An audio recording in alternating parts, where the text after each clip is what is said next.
They said Islam would fade in the West, that it couldn't survive the culture, the pressure, the misconceptions, but something unexpected happened in the heart of America. Through the chaos, the confusion, and the noise, people began to search.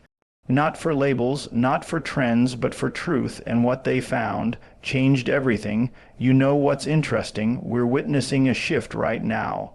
One that very few people expected, and even fewer understand.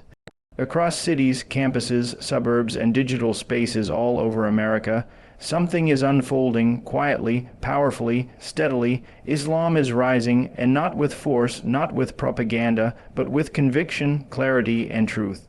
And what's fascinating is, this isn't being driven by governments, institutions, or political machines. It's being driven by people, ordinary people, people who ask questions, people who dig for answers.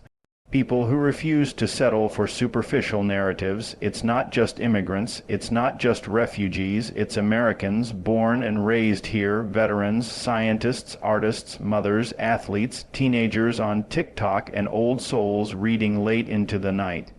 They're all finding something in Islam that this fast-paced, dopamine-fueled culture just can't seem to offer. Peace, purpose, discipline, connection. See, the Western narrative for decades painted Islam as the other. Something foreign.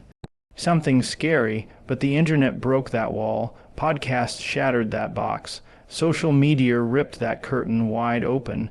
People started reading the Quran for themselves, listening to former Marines speak about the strength they found in prayer. Watching Reverts break down in tears because, for the first time in their life, they felt whole. Now here's the crazy part: when someone genuinely discovers Islam, not through the media, not through a filtered lens, but through truth, it doesn't just interest them. It transforms them. They start waking up before dawn to pray. They fast. They study Arabic. They serve. They give. They detach from the noise and reconnect with something far deeper than trends or culture. That kind of spiritual hunger is something we don't talk about enough in America. But it's real, and Islam is feeding it. Some might ask, why now? Why Islam? But maybe the better question is, why not? Why wouldn't a faith that calls for reflection, respect, justice, and unity be rising in a time when everything else feels so chaotic?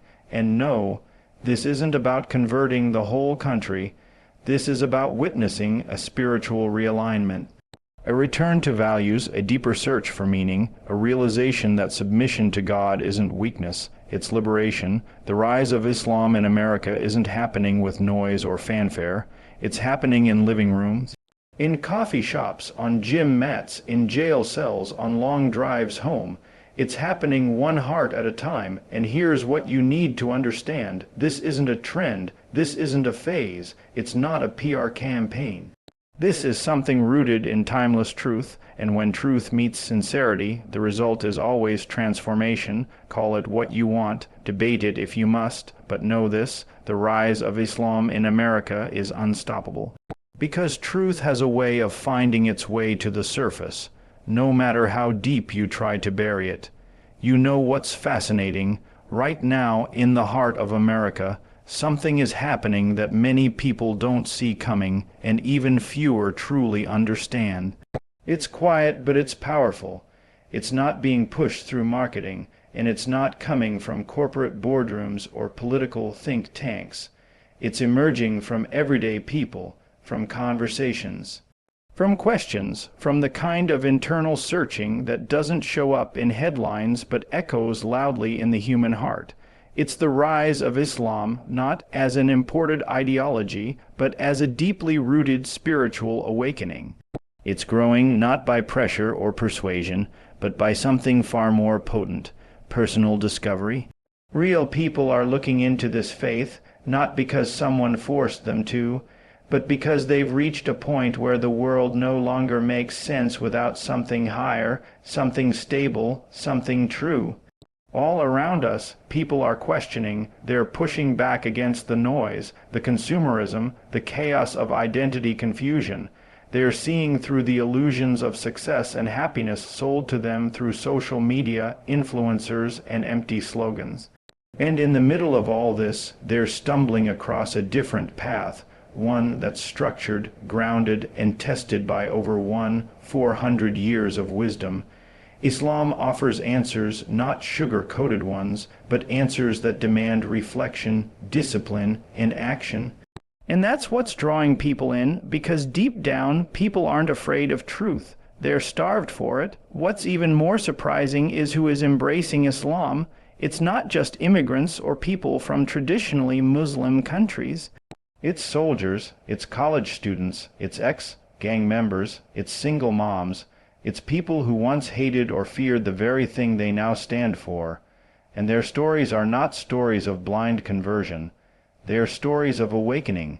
They've read the Quran themselves, they've listened to the Prophet's words, they've examined the lives of Muslims they once misunderstood, and they found not a religion of violence or oppression, but one of profound peace, balance, and purpose. And it's happening everywhere, in podcasts, in YouTube interviews, in libraries, in prison cells, in late night chats after long days. There's something deeply human about this rise. It's not being choreographed or designed. It's happening because truth, when unfiltered, always speaks louder than lies. And in today's digital age, filters are breaking down. People are hearing the voices they were never allowed to hear before. Former atheists, agnostics, Christians, Jews, all coming out publicly and saying, "Islam changed me." And it's not that they're just joining a new religion. It's that they've found something that reconnected them with the core of what it means to be human. There's a reason so many are leaving behind lifestyles that once looked perfect on the outside. There's a reason why some of the toughest men are now standing shoulder to shoulder in prayer, tears in their eyes. There's a reason why women who once lived for validation are now choosing modesty and finding strength in submission to God. It's not weakness, it's power. It's not brainwashing, it's clarity, because once the heart tastes truth, everything else becomes noise.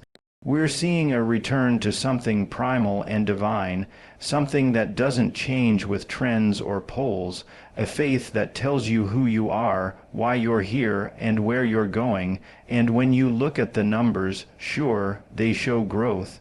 But the real change, that's in the hearts, in the shift of mindset, in the transformation of lives. People are no longer afraid to say it out loud. They're no longer hiding behind politically correct silence. They're stepping forward, sharing their stories, reclaiming their peace, and once you realize how deep this movement goes, you stop seeing it as a wave. It's not a surge, it's a shift, a recalibration of the soul. A nation searching for something real and finally daring to ask, what if the truth was always here, just waiting to be seen?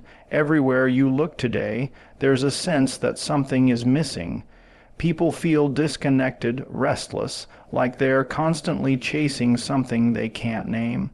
Despite all the advancements, despite the constant entertainment, the non-stop stimulation, something in the soul remains untouched. It's like the heart knows what it's looking for, but the world keeps distracting it with noise.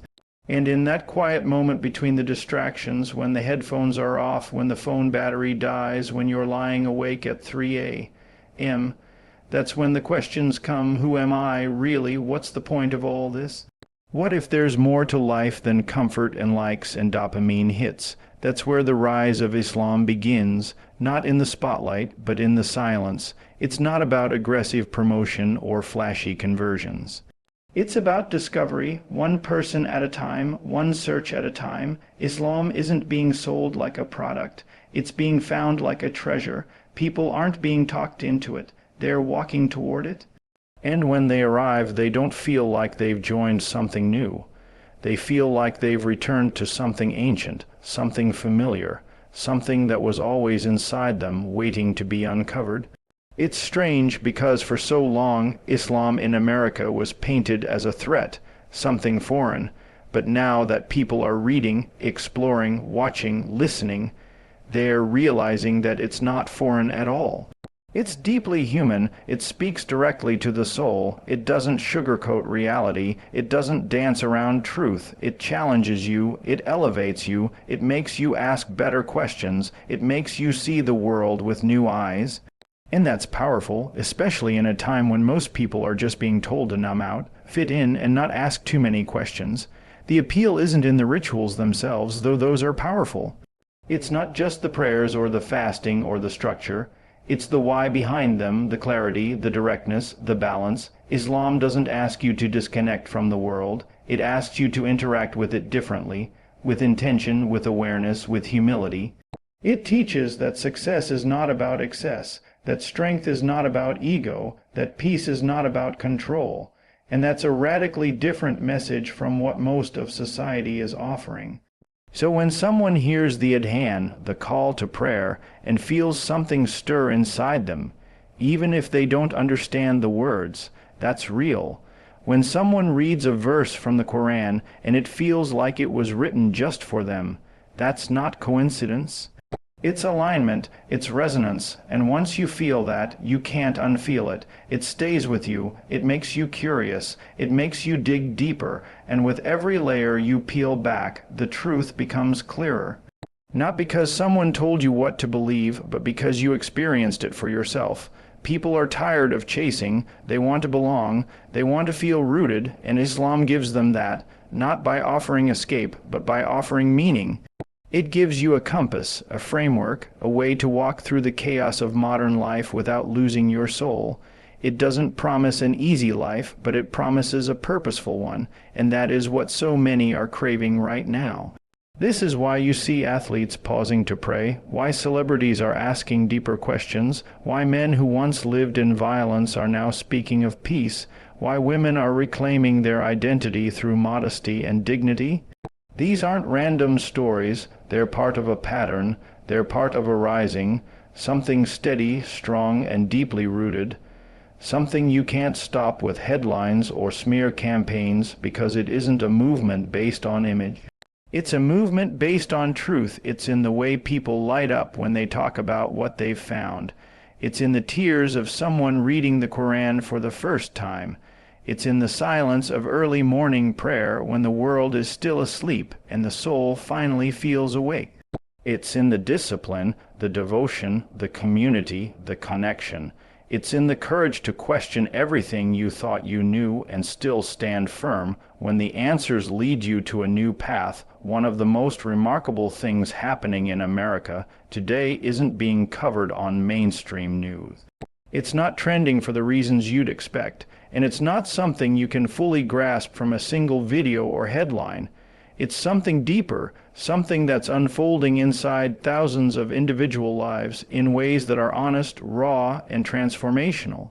It's the quiet but powerful rise of Islam, not through campaigns or advertising, but through awakening, and that awakening is coming at a time when people are more spiritually hungry than ever before. For all the noise, for all the distractions, there is a growing emptiness that comfort, success, or fame can't seem to fill. And when people get tired of pretending they're fulfilled, they start searching. That search doesn't always begin with religion. Sometimes it starts with questions about purpose or moments of deep pain. Sometimes it's a result of having everything society promised would make them happy, yet still feeling hollow. It's in those moments, those breaks in the routine, that something inside says, there has to be more than this. And for many, that's the beginning of an unexpected journey, a journey that leads them to read something they were once warned about. A journey that brings them face to face with verses that don't push them away, but draw them in, because there's something different about truth. It doesn't scream, it doesn't chase, it just is, and when someone encounters it, especially after years of searching, it's impossible to ignore. This is why so many who come to Islam aren't doing it because of pressure or trends. In fact, many face backlash, isolation, and judgment, but they still continue, they still commit, because what they've found is worth more than comfort. They've found clarity. They've found a way of life that doesn't just address the mind but heals the heart. They've found a sense of accountability that's missing in a world built on excuses, and that kind of discovery isn't something you can manufacture. It's real, it's earned, and it's life-changing. Islam offers something profoundly grounding in a time where everything feels uncertain. It gives a clear definition of right and wrong. It doesn't shape itself around people's feelings. It shapes people around truth. And while that might sound rigid to some, to others it's the structure they've been craving.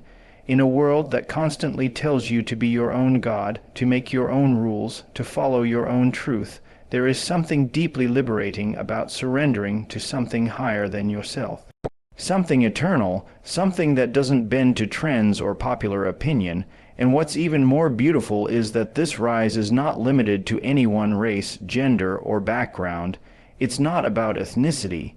It's about sincerity. You see people from every walk of life embracing this path. Black, white, Latino, Asian, rich, poor, famous, unknown. The labels fall away. What remains is the soul. What remains is the fitra, that natural state within every human being that recognizes truth when it finally meets it. And when that fitra is activated, there's no turning back. Because once your heart connects to something pure, the noise of the world loses its grip. It's not always an easy path. There's struggle, there's sacrifice, but there's also beauty. There's peace in the discipline, there's strength in the surrender, there's unity in the prayer, and there's healing in the remembrance of God. People are not just adopting a religion, they are transforming their lives, they're rebuilding their character, they're reconnecting with their families, they're becoming better spouses, better parents, better neighbors. Not because they've joined a club, but because they've aligned themselves with a way of life that calls them to something higher every single day. The rise is real. It's not loud, but it's unstoppable. It's moving through conversations, through books, through broken moments, through hope. It's rising through questions that finally get answered, and through hearts that finally find what they didn't know they were looking for. There's a moment that happens in silence. When the world is finally quiet, when the distractions fade, when there's no one to impress and nothing left to chase, and in that moment a question rises. It's not loud, but it's undeniable. It asks what all of this means, the life, the struggle, the loneliness, the success that doesn't satisfy, the pain that won't go away. And for so many people in America right now, that question is leading them somewhere they never expected. It's leading them to Islam, not because they were told to go there, not because it was the popular thing to do, but because in a world that sells illusions, Islam feels like the only thing left that's real. You can see it happening in the way people speak when they talk about what they've found. There's a weight in their voice, but also a light in their eyes. They talk about discipline, about peace, about finally being able to breathe. And this isn't limited to one group or one neighborhood. It's happening in cities and towns, in dorm rooms and prison cells, in podcasts and family kitchens. The Quran is being read by people who never imagined they'd touch a holy book. Arabic words once feared or misunderstood are now being memorized with love. People who used to mock Islam are now defending it, not because they were forced, but because they discovered a truth too powerful to deny. And it's not just emotional, it's intellectual. People are diving deep, asking hard questions, challenging what they thought they knew. They're comparing texts, studying history, exploring science, and every time they peel back a layer, they find something that resonates, not just a system of belief, but a system of life, a way to live with intention, a way to speak, eat, work, rest, give, love, and die with purpose. That kind of wholeness is rare in a world where people are constantly told to build their identity from scratch. Islam says your identity is not something you invent. It's something you return to. That return feels like healing. For many, it's a return from addiction, from depression, from trauma. For others, it's a return from materialism, from the endless treadmill of trying to prove themselves through status or appearance. And it's not an escape, it's not running away, it's the opposite. It's stepping into a responsibility, it's embracing accountability, it's accepting that life is a test and that peace doesn't come from pleasure, it comes from purpose. That message cuts through the noise like a blade. It's not easy, it's not sugar-coated, but it's honest, and people are hungry for honesty. You see this hunger in the way people are drawn to prayer, in the stillness of sujud, in the discipline of fasting, in the simplicity of saying no to ego and yes to submission. That word, submission, scares a lot of people until they realize what it really means. It doesn't mean weakness. It doesn't mean blind obedience. It means choosing to align yourself with something greater than your desires. It means finding peace by surrendering to truth. And when people experience that, they don't just believe it. They live it, they embody it, they protect it. What's rising right now in America isn't just a religious trend, it's a realignment, it's a reshaping of the soul, it's the rediscovery of values that were always needed but long forgotten. Modesty, humility, charity, justice, responsibility, these aren't just Islamic principles, they are human ones. But Islam holds onto them with a strength that refuses to let them go, even when the world moves in the opposite direction. So when someone stands in prayer, shoulder to shoulder with a stranger, bound not by race or wealth but by faith, that's more than religion. That's unity. When someone gives in secret, speaks truth when it's unpopular, controls their anger because they fear God more than they fear judgment, that's transformation, and it's spreading quietly, powerfully, from heart to heart, from soul to soul. So when you look around and see the rise of Islam in America, understand that it's not the result of a trend, a campaign, or a wave of emotion. It's the result of truth meeting the human heart. It's what happens when people strip away the noise, ask the deeper questions, and are brave enough to follow the answers wherever they lead. This isn't a movement that can be silenced, because it doesn't begin with noise. It begins with sincerity, and sincerity, once awakened, cannot be stopped.